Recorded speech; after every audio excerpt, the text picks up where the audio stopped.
పుత్ర పవిత్రాత్మ నామమున ఆమేన్.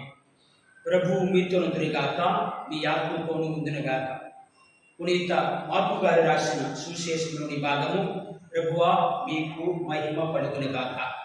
10వ అధ్యాయము పవిత్ర వచనములు 35 నుంచి 45 వరకు. అంతటా జెబెదాయి పుత్రులకు యోహాను యాకోబులు యేసును సమీపించి, బోధకుడా, మాదొక మనవి అనుగ్రహింపుడు అని వేడుకొనిరి. అందుకాయన, నేను మీకేమి చేయగోరుచున్నారు అని వారిని అడిగాను. వారు, మీరు మీ రాజ్యములో మహిమాన్విత సింహాసనముపై ఆసీనులైనప్పుడు మమ్ము మీ కుడి ఎడమల కూర్చుండ అనుగ్రహింపుడు అని ప్రార్థించారు. అందులకు యేసు, మీరు కోరినదేమియో మీరు ఎరుగరు. నేను పానము చేయు పాత్ర నుండి మీరు పానము చేయగలరా? నేను పొందబోవు బాప్తిస్మము మీరును పొందగలరా అని. అవును అని వారు పలికిరి. యేసు వారితో, నేను పానము చేయు పాత్ర నుండి మీరు పానము చేసేదరు, నేను పొందబోవు బాప్తిస్మము మీరును పొందెదరు. కానీ నా కుడి ఎడమల మిమ్ము కూర్చుండబెట్టినది నేను కాదు, నా తండ్రి ఏర్పరిచిన వారికే అది లభించెను అని పలికెను. తక్కిన 10 శిష్యులు దీనిని విన్నప్పుడు యోహాను యాకోబులపై కునుకుసు వసించెను. యేసు శిష్యులను కూడబిలిచి వారితో ఇట్లెను, అన్యజాతి ప్రజలలో పాలితులను నిరంకుశముగా పరిపాలించుచున్నారు, పెద్దలు వారిపై పెత్తనము చలాయించుచున్నారు. మీకు ఇది తగదు. మీలో ఎవడైనా గొప్పవాడు కాదలిచినా అతడు మీకు పరిచారకుడై ఉండవలెను. మీలో ఎవడైనా ప్రముఖుడిగా ఉండదలిచినా అతడు మీకు బానిసై ఉండవలెను. ఏలైనా మనుష్య కుమారుడు సేవించుటకే గాని సేవింపబడ్డుకు రాలేదు. ఆయన అనేకుల రక్షణార్థం తన ప్రాణమును ధారపోయుటకు వచ్చెను. ఇది జీవమిచ్చు ప్రభుని సువిశేషము. ప్రభువా మీకు స్తుతి కలుగును గాక. ప్రీతమా క్రైస్తవ సహోదరి సహోదరులారా, 29వ సామాన్య ఆదివారం ధ్యానాంశముకై మిమ్మల్ని అందరినీ ప్రేమతో ఆహ్వానిస్తున్నాను.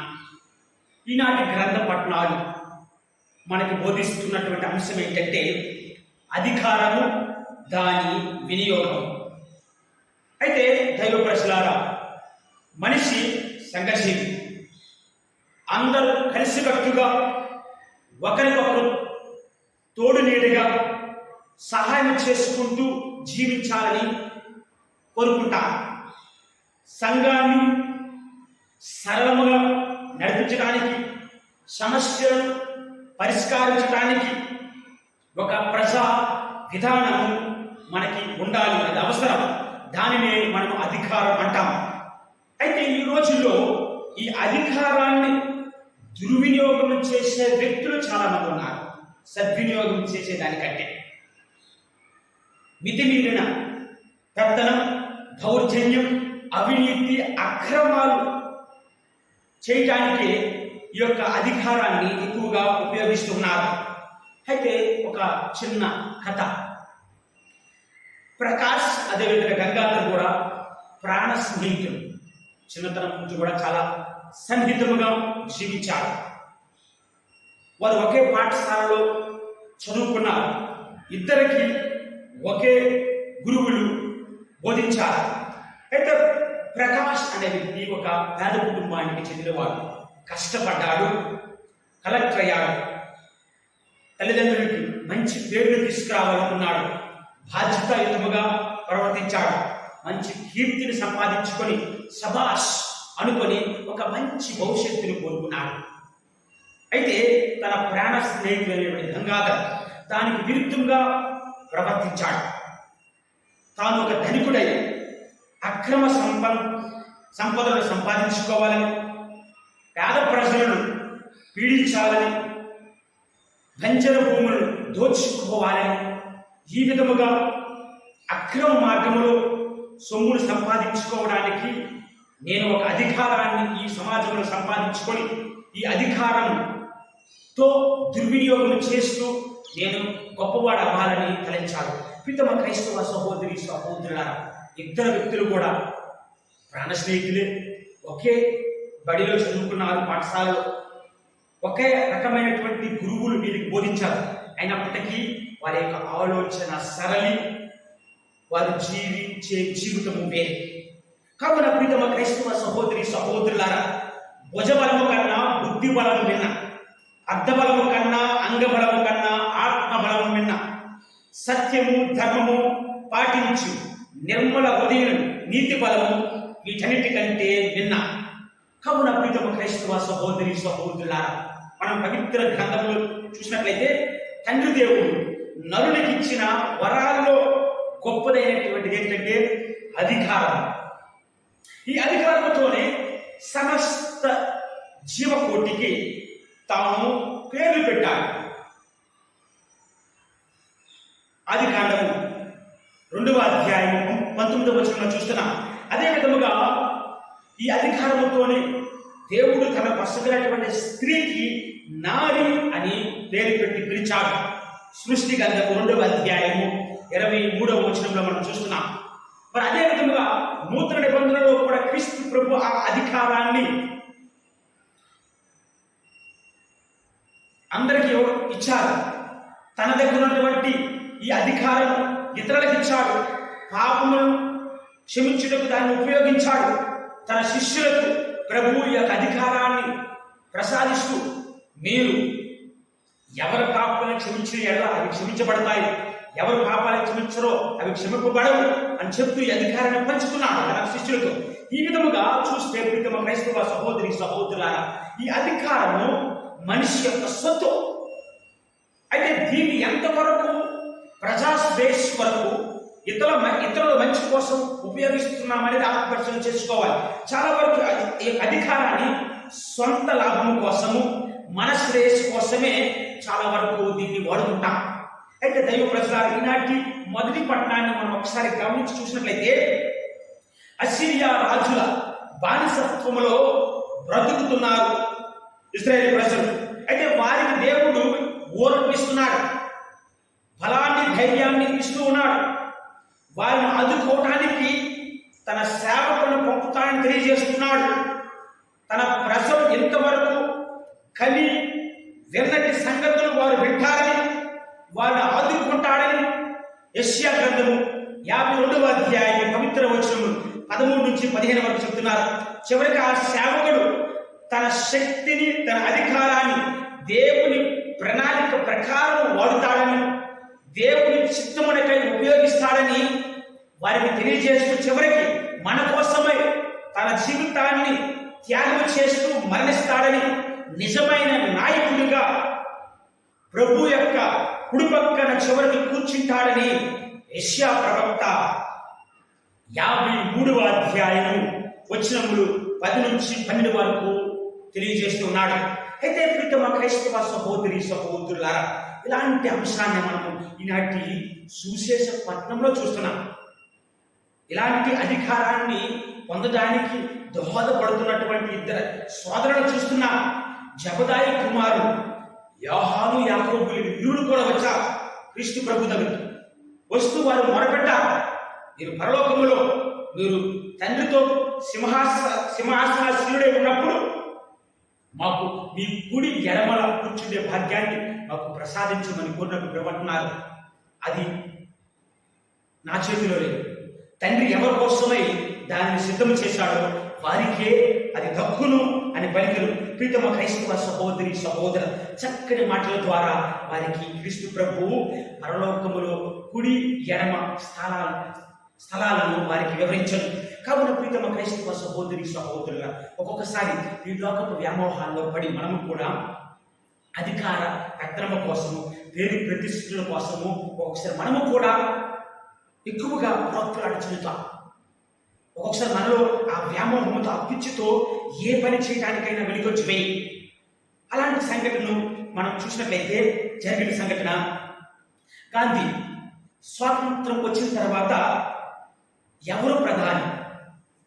ఆయన గాంధీ గారు ఏ పీఠం ఎక్కడానికి సిద్ధం లేదు, ఏ హోదాను తీసుకోవడానికి ఆశించలేదు. తన ఆత్మబలమే ఆయనకున్న అధికారం. ఆ సమయంలోనే భారతదేశం అదేవిధంగా పాకిస్తాన్ రెండు కూడా విభజన చెందాయి. ఇలా విభజన చెందిన భాగంలో అనేకలు ఉంటే మరొక పక్క ప్రధానమంత్రి ఎవరవుతారని జవహర్లాల్ నెహ్రూ అదేవిధంగా పటేల్ గారు గొడవ పడ్డారు. అయితే గాంధీ మాత్రం వీటి కోసమై ప్రాకులాట చెందలేదు. వీటికి విరుద్ధముగా దేశ సమైక్యతకు నిరసనగా ఢిల్లీలో పార్టీ వారి గుడిసెలలో ఉపవాస దీక్షను పూనుకొని నిస్వార్థముగా అధికారాన్ని పక్కన పెట్టి వారి కోసం ఈ యొక్క రెండు కూడా కలిసి ఉండాలి, విభజన చెందకూడదని చెప్పేసి మంచి ఉద్దేశంతో ఈ దీక్షను పూనుకున్నాడు. ప్రీతమ క్రైస్తవ సహోదరి సహోదరులారా, మరి అలాంటి అధికారాన్ని ఈ రోజుల్లో మనం పొందడానికి ఎలాంటి పనులు చేస్తున్నాం? ప్రభు అంటున్నాడు కొలస్సీలకు రాసిన లేఖలో, అధికారం క్రీస్తు కోసమే వినియోగించాలి, ఇంకెవరి కోసం కాదు. శత్రువులను సైతం కూడా ఓడించి మిత్రులుగా చేసుకోవడానికి ఈ యొక్క అధికారాన్ని ఉపయోగించుకోవాలి. ఈ అధికారం ద్వారా గర్వము నీలో ప్రవేశించకూడదు. వినయముతో దేవుని చెంతకు రావాలి. దేవుని యొక్క ప్రణాళిక ఏదో తెలుసుకొని నీకు ఇచ్చిన అధికారం ద్వారా నీవు దేవునికి మరెన్నో ఆత్మలను చేకూర్చేవాడిగా, మరెందరో దేవుని చెంతకు తీసుకువచ్చేవాడిగా నువ్వు ఉపయోగపడాలి, పని చేయాలని తెలియజేస్తున్నాడు. అయితే ప్రీతమ క్రైస్తవ సహోదరి సహోదరులారా, అలాంటి అధికారం పొందిన మనమందరం కూడా ఆ అధికారాన్ని ఉపయోగిస్తూ వేద ప్రచారానికై దేవుడు మనకు వసగినటువంటి అధికారాన్ని మనం ఉపయోగించాలని ఈరోజు తెలియని త్రిసభ వేద వ్యాపక ఆదివారాన్ని జరుపుకుంటూ దాని ద్వారా మనకి క్రీస్తును ఉదాహరణగా ఇస్తూ ఉన్నది. ఎందుకంటే క్రీస్తు ప్రభువే ప్రథమ బోధకుడు. ప్రభు ఆత్మ నాపై ఉన్నది, పేదలకు సువార్తను బోధించుటకై ఆయనను అభిషేకించును. లూకాసు వార్త 4వ అధ్యాయము 13వ వచనం తెలియజేస్తున్నారు. క్రీస్తు లోకానికి అందు నిమిత్తమై పంపబడినటువంటి సేవకుడు ఆయన స్వయంగా చెప్తున్నాడు, నేను ఈ లోకమును రక్షించే వచ్చినానని. హృదయ పరివర్తన చెందమంటూ తన బోధనను ప్రారంభించాడు. యేసు మానవ జీవితాన్ని అదేవిధంగా దాని యొక్క విలువలను అన్ని కోణాల నుండి కూడా వివరించాడు. కాబట్టి యేసు అన్ని పట్టణాలను గ్రామాలకు తిరిగి ప్రార్థనా మందిరాల్లో బోధించాడు. పరలోక రాజ్యం గురించి ప్రజలకు ప్రబోధించాడు. జనులందరినీ ఆదుకున్నాడు. వ్యాధులతో బాధపడుతున్న వారికి స్వస్థనిచ్చాడు. చెద్దరిపోయి ఉన్నట్టు గొర్రెలను, చెద్దరిపోయి ఉన్న ప్రజలను చేరదీశాడు. జనులు వారి వద్దకే వచ్చినప్పుడు వారికి కాపరు లేని గొర్రెల వేరే ఉన్నారని తలంచి వారి యొక్క ఆకలిని తీర్చాడు. ఈ విధముగా ప్రీతమ క్రైస్తవ సహోదరి సహోదరులారా, చివరికి తన ప్రాణాన్ని సిలువలో బలిగా సమర్పించాడు. కాబట్టి ప్రీతమ క్రైస్తవ సహోదరి సహోదరులారా, క్రీస్తు తన అధికారాన్ని చివరికి మానవ రక్షణార్థమై ఉపయోగించి మనందరి కోసం మరణించినటువంటి క్రీస్తు చేసిన పని మనందరి పని ఈరోజు అవ్వాలి. సువార్త బోధన ప్రచారంలో లేదా సువార్తను బోధించడం అనేది క్రీస్తు పని అయినప్పటికీ అది ఆయనకు మాత్రమే పరిమితం కాకూడదు. మనందరి యొక్క బాధ్యత. క్రీస్తు ప్రారంభించినటువంటి ఈ దైవరాజ్య విస్తరణ ఆయనతోనే అంతము కాకూడదు. తరతరాల వరకును మానవ జాతి మనుగడ ఈ అవునపై ఉన్నంత వరకును ఈ వ్యాధాన్ని మనమందరం కూడా ప్రచారంలో ఉంచాలి. ఈ దైవరాజ్య విస్తరణకై మనమందరం కూడా ప్రాకులాట చెందాలి. అదే క్రీస్తులో మనకు లభించినటువంటి బాధ్యత. అయితే ఈ యొక్క బాధ్యతను మనం ముందుకు నడిపించడానికి కొన్ని ప్రధాన కారణాలు మనకు కావాలి. ఈ బాధ్యతను మనం నడిపించాలంటే కొన్ని ప్రధానమైనటువంటి కారణాలను మన జీవితంలో అంశాలు గుర్తు చేసుకుంటూ దాన్ని నడిపించాలి. అందులో మొట్టమొదటి ఏంటంటే ప్రధాన కారణము అభిషేకము. జ్ఞానస్నానంలో గురువు బోధకుడు రాజైన క్రీస్తునాథునితో నిత్య కాలము ఐక్యమై ఉందుదుముగాక అంటూ క్రిస్మా తైలముతో మనలను అభిషేకించడం ద్వారా క్రీస్తుతో పాటు మనం అందరం కూడా బోధకులుగా అభిషేకాన్ని పొంది ఉన్నాం. కాబట్టి ప్రియతమ క్రైస్తవ సహోదరి సహోదరులారా, ఈ స్వార్థ బోధన అనేది ప్రతి క్రైస్తవుని యొక్క ప్రథమ బాధ్యత. ఎందుకంటే క్రీస్తు శిరస్సు అయితే క్రీస్తులోని మనమందరం కూడా ఆయన శరీరములోని అవయవాలు. కాబట్టి క్రీస్తు శిరస్సు అయినప్పుడు అవయవాలుగా ఉన్న మనమందరము కూడా చేయవలసిన పని ఏంటంటే శిరస్సు ఏం చేస్తుందో ఈ అవయవాలు కూడా అదే పనిని చేయాలి. అదే అంశాన్ని పునీత చిన్నప్ప గారు అంటున్నారు, ఇక నుండి జీవించేది నేను కాదు, నాలో క్రీస్తే ఉన్నారు, నాలో క్రీస్తే జీవిస్తున్నారని తెలుసుకున్నారు. కాబట్టి ప్రియతమ క్రైస్తవ సహోదరి సహోదరుల సువార్త ప్రబోధం అనేది అందరి యొక్క బాధ్యత. ఇక రెండోది ఏంటంటే క్రీస్తు ఆజ్ఞ. ఈ వేద వ్యాపక ఆదివారం సందర్భంగా వేద ప్రచారం చేయడానికి మనకి కావలసిన రెండో ప్రధాన కారణం ఏంటంటే క్రీస్తు ఆజ్ఞ. సకల జాతి జనులకు పితాపుత్ర పవిత్రాత్మ నామమున జ్ఞాన స్నానం వసగుడు అని చెబుతూ వారిని నా శిష్యులుగా మీరు చేయండి అని క్రీస్తు ప్రభువు ఆజ్ఞాపిస్తున్నాడు. మత్తయి సువార్త 28వ అధ్యాయం పవిత్ర వచనములు 12-20 చూసినట్లయితే, మీరు ప్రపంచమంతటా తిరిగి సకల జాతి జనులకు సువార్తను బోధించండి. మార్కు సువార్త 16వ అధ్యాయం 15వ వచనం పలుకుతున్నారు ప్రభు. కాబట్టి క్రైస్తవులంతా క్రీస్తు అనుచరులుగా క్రీస్తు యొక్క ఆజ్ఞను పాటించవలసిన అవసరం ఎంతగానో ఉంది. క్రీస్తు ద్వారా ఆత్మను వచనము ద్వారా మనము దేవుని బిడ్డలమయ్యే భాగ్యాన్ని పొందాం. కాబట్టి ఈ భాగ్యం అనేది మనకు మాత్రమే ఉండకూడదు, ప్రతి ఒక్కరికి లభించాలి. కాబట్టి క్రీస్తును ప్రతి ఒక్కరికి అందించినప్పుడే వారు క్రీస్తును విశ్వసించి క్రీస్తు బిడ్డలుగా, క్రీస్తు శిష్యులుగా, క్రీస్తు యొక్క సోదరులుగా మారుతారు. అప్పుడే వీరు కూడా ఆ పవిత్రాత్మ వసగే భాగ్యాన్ని, క్రీస్తు ప్రభు వరాలను పొందగలుగుతారు. కాబట్టి ప్రియతమ క్రైస్తవ సహోదరి సహోదరుల మనమందరం కూడా క్రీస్తు ఇతరులకు చాటి చెప్పే వారిగా మారాలి. ఇంకా మూడవ ప్రధాన కారణం ఏంటంటే సోదర భావం. మనం కనుగొన్న సత్యము, మనకు తెలిసినటువంటి వేదము ఇతరులతో పంచుకోవాల్సిన అవసరం ఎంతగానో ఉంది. ఎందుకంటే మనమంతా చూస్తున్నాం, మనమంతా కూడా దేవుని కుటుంబంలో సభ్యులము. ఫిలిప్పు క్రీస్తును కనుగొన్న తర్వాత నతానయేలు దగ్గరికి వెళ్ళారు. నతానయేలు దగ్గరికి అంటున్నాడు, మనము మోషే ధర్మశాస్త్రములందును ప్రవక్తల ప్రబోధములందును చెప్పబడిన వారిని మేము కనుగొన్నాం, వచ్చి చూడుమో, కమ్ అండ్ సీ అని ఒక ఆహ్వానాన్ని నతానయేలుకి ఫిలిప్పు ఇస్తూ ఉన్నాడు.